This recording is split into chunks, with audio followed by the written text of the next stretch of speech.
Nosaltres, com ha dit aquella senyora, tenim que donar els diners o a tots o a no ningú.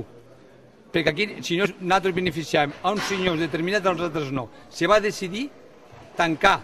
El senyor director va el dia 1 de desembre donar l'ordre a Caja Madrid que es quedaran bloquejats tots els comptes que té la cooperativa en Caja Madrid, que és la que opera la secció de crèdit. Meus.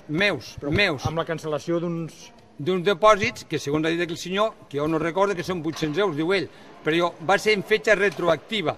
Si vols, jo els ensenyo l'extracte retroactiva al 30 de setembre, dels meus diners, pel tema que us he dit, per un tema personal, que en el cas familiar, que estic en metges en tractaments a Barcelona, i pel que jo ja em vaig intuir, jo vaig intuir el que m'estarien fent a mi aquesta gent, perquè fa, com ha dit aquell senyor, 14 anys que sóc el cap de turco d'este poble, per defensar els interessos de la cooperativa.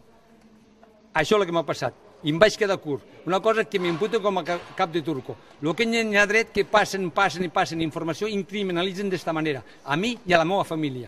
No hi ha dret que tingui pintades, amenaces, coaccions, jo només faig per un puesto. Tensar-ho tot a la llei, als Mossos d'Esquadra.